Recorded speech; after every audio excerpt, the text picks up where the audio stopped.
everyone. Once again, I'm Pastor Vlad from Vision Church in Bromley, and I'm here with my dear friend and spiritual leader and mentor. There's so many things I could say about him, Pastor Paul Hodgson, with a vast experience in ministry, and we are looking at the topic of ministers and their relationships. So until now, we have talked about a minister and his or her relationship with God, with him or herself, with a spouse, with children, and the friendships that a minister is involved in, both in the church and outside. Today, I'm really excited to talk about the relationship that a minister has with other church leaders and ministers. So, Pastor Paul, thank you once again for being here with us. Here's my first question. What kind of people should a minister surround himself or herself with in local church leadership? Well, hopefully people you can trust, but also people who are really loyal to you, people who believe in your ministry, as it were, people who respect you, people who are there to support you. To be honest, the biggest problems I ever had in 40 years of ministry were with a group of elders. There were times when I actually dreaded the elders meeting. And part of the problem, the reason for that is that although the Bible says that in the multitude of counselors there is safety, I think that some elders don't regard themselves as counselors. Wow. They want, everybody's trying to be the leader, as it were, or think they could do better than you or whatever. One of the things that we did do, which I think was very important from a very early point, was we decided that we would never, as a group of elders, I counted myself among them, we would never do anything in the church or introduce a new idea or start something unless everybody on the eldership was in agreement. So it was extremely important that every single person had come to that point where they knew exactly what we were talking about, exactly what we're going to do or change, and every single person was at peace about it. Equally, at the same time, if one person wasn't at peace about it, all the rest of us would wait. And we would go away and we would pray about it and we would bring the subject up again, however many times we needed to do it. It could well be that the Lord was speaking to us through that one person, and we might say, right, we'll never do that, or we'll do it in a different way. So a lot of that is like coming to a place of respect for one another, of trusting the Holy Spirit in one another, of listening to God together and listening to each other and listening to God through each other. So that was a huge, great safety net, and it solved a lot of issues and a lot of problems. I think that's important.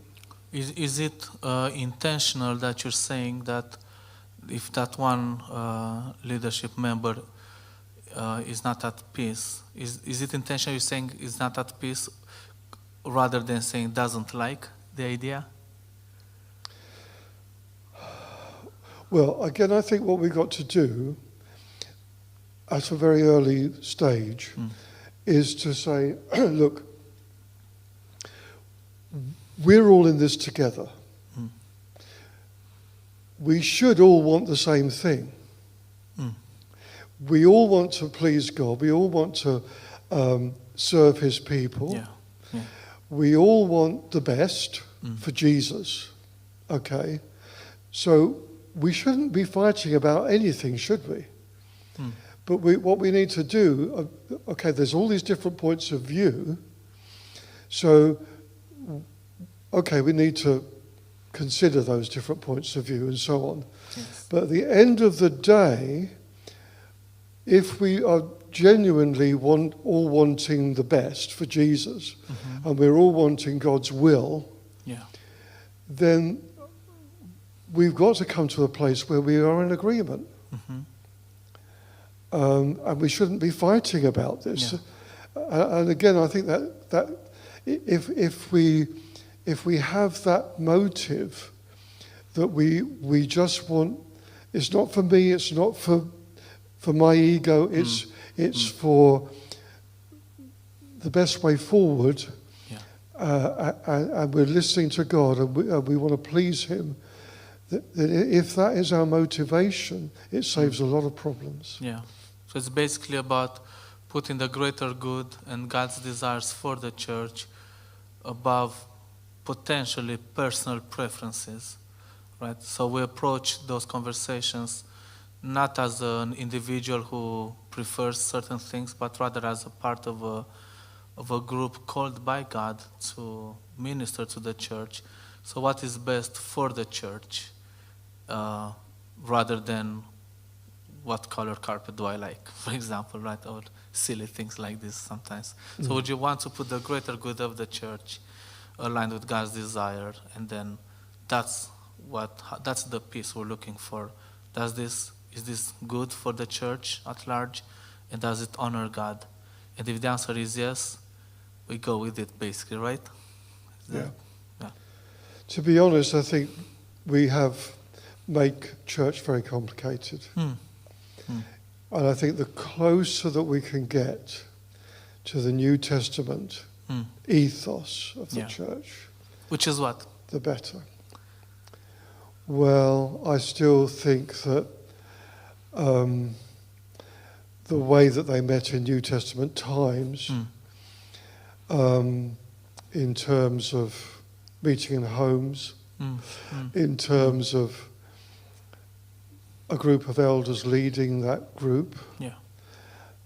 in terms of everybody participating. Each one has a psalm, a hymn, a spiritual song, an exhortation, a tongue, an interpretation, and so on. That openness. Now, I know that we can't go back to, the first century. So we've got to apply those principles to the 21st century. And hopefully we can do that in a big congregation, and that big congregation also being divided into smaller groups as well, where possibly more of a New Testament way of doing things can happen. But, in lots of churches that do have small groups, all they do in the small group is to have a Bible study or a prayer time or a fellowship time, whereas I think we need to look again at, what did they do in the New Testament, and let those spiritual gifts happen, and let there be that openness within the group to be led by the Spirit, and to exercise spiritual gifts, and to exhort one another, and to bring a testimony, bring a psalm, bring a hymn, and so on. I think this ties in with the question I was having, which is basically, there are some church leaders nowadays who behave more like a CEO of a company, rather than a shepherd or one among many who are called to lead the church. And the mentality tends to be that because you are the CEO of the church of Christ, right? He is the head anyway. But if a minister develops that attitude of being a CEO, then it feels like everyone else around him or her work for him or work for her. How do you feel about that, especially in light of what you were saying about the New Testament church? Is there anything close to that kind of attitude in the New Testament of someone like Peter or James behaving like a CEO and everyone does their bidding? Well, of course, you got the Galatians thing with Paul and Peter. where Paul does challenge Peter. Mm. And I think that every, let's call it CEO of a church, a modern church, needs to have people around him who will challenge him. Yeah. And he needs to give permission to them to say, why? Why do you want to do that? Why are you doing that? Yeah. And I think, again, we've all seen a lot of ministries crash because that person at the top didn't have people that he would listen to, didn't have people to say, you're stupid, you're being stupid, why are you doing that? Yeah. But that person's got to be willing for them to do that. Yeah. And like you, I have a real problem with this mentality. So if, I think it's this whole thing of big churches. I've seen some big churches work wonderfully well. Where, for example, my best example of that is Jack Hayford and the Church on the Way in Van Nuys, California. And, he was true. He's in heaven now, and he truly was a great man of God. Yeah. And he truly was a pastor, and he truly was a teacher, and he truly was the pastor leader of that church. But he also had lots of very, very good people around him who took all kinds of things off of his shoulders. At one point he was doing his television ministry. He was also the principal of the Bible college and the pastor of Church on the Way. Different points in his ministry, doing all these things. But it was because he knew how to delegate, and he delegated to people who were really trusted and really, really did a great job. Yeah. And who also would say to Jack, why? Yes. I think one of the things I hear in what you're saying is that one way in which a minister can sort of develop that inclusivity in leadership is to give people the permission to ask why. And as long as the why comes from a heart that is heart that loves the minister, that wants the best for him or her and the church at large, then as ministers we shouldn't be afraid of giving people the opportunity and permission to ask why. But I think even that it needs to be initiated by the minister. Or if someone else initiates this, the minister must be okay with it. So for example, as a church, so for me personally, one of the things, and you know this to be true in my relation with you, but also with our church leaders, who I really, really love, is that I'm giving you permission to speak into my life and to ask the hard questions. And I think if I have the trust, which I do, that the question comes from a heart that is filled with love and care, then it's good to have those conversations. And when you were saying initially that we need to surround ourselves with people that are loyal, it comes from that kind of loyalty that is not blind but caring. To say, I love you and I want the best for you and for the church. I'm a bit unsure about this. Can you help me understand where you're coming from? And I think this also helps the minister and the church or the ministry they're leading in long term, because surrounding ourselves with godly people who love us help us see our blind spots. Because we don't know what we don't know. True. We don't know what we don't see. I think this is the beauty. And connected to this question, if I may ask, how can a minister be accountable to other church leaders? Within his own church?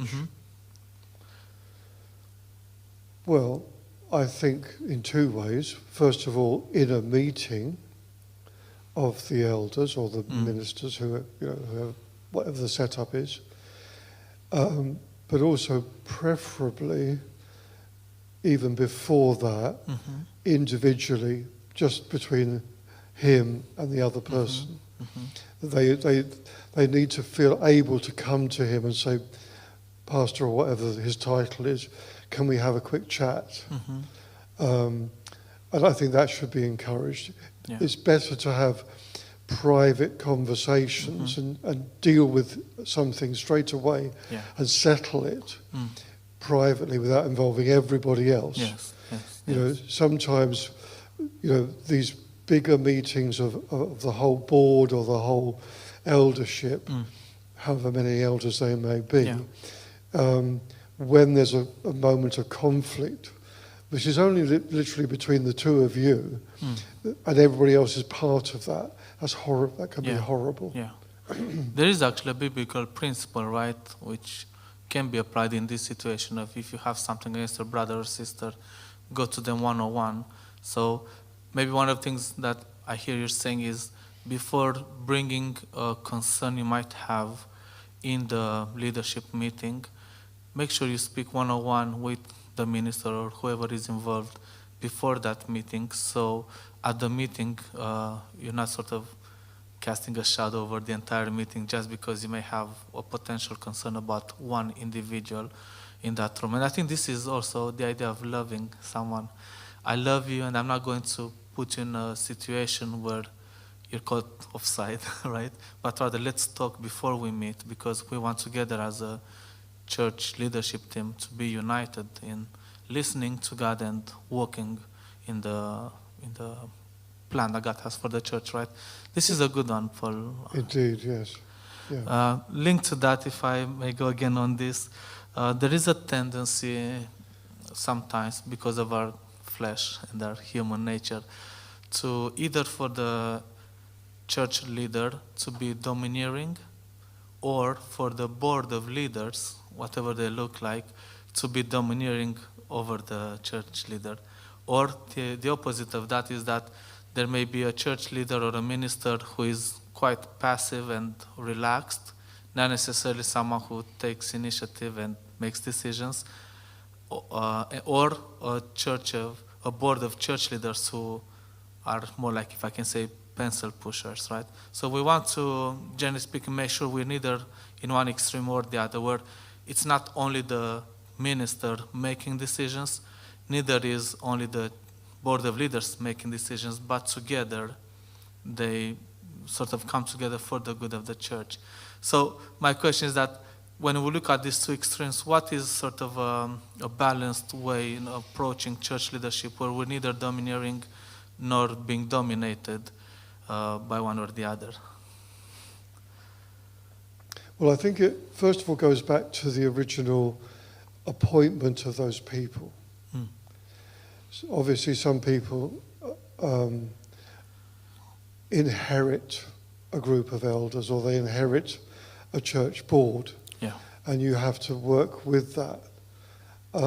So that can be difficult. So you might need to establish some principles and things like we've already spoken about over a period of time.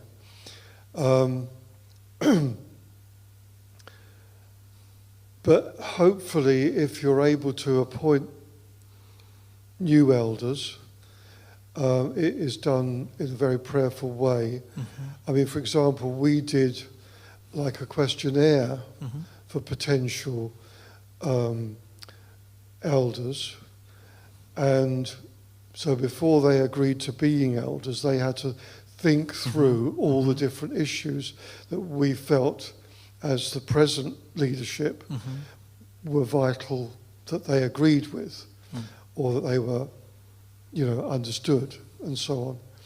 So that was very helpful to, the scripture says, lay hands suddenly on no man.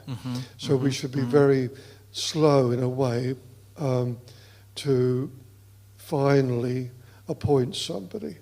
And even then, there's no guarantees. And so life happens, and, there are moments when there's disagreements and there's problems, and we have to talk about it, we have to pray about it, and we have to forgive. So one of the things that I sort of was thinking about years ago is that if I serve or I'm part of a church, whether as a member or on staff, and there is a concern I have about the main minister who doesn't necessarily have a group of people that ask him the why questions, right? That he can sort of be accountable to. What happens then? Who does a church member or staff go to? I think a church member should be able to go to any elder, and that should be understood amongst the elders and with the pastor. That they should be able to go to any elder and express whatever they want to express. The elder hopefully can deal with that and bring about a good conclusion, a prayerful conclusion, but it should also tell the pastor about it. Yeah. So I think that the pastor should give permission to the other elders and to the whole church that they can go to anybody who's in the leadership to ask a question or express a concern or make a suggestion. You know, very often people in the church come up with wonderful ideas. Yeah. And however, if they come up with a wonderful idea, the first question is, okay, are you going to help to do it? Yeah. Yeah. Don't expect all of us to take it on. Yeah. Would you say it's important for a minister to also have someone that is not necessarily part of the church leadership that he or she is accountable to, but so to another minister of sorts?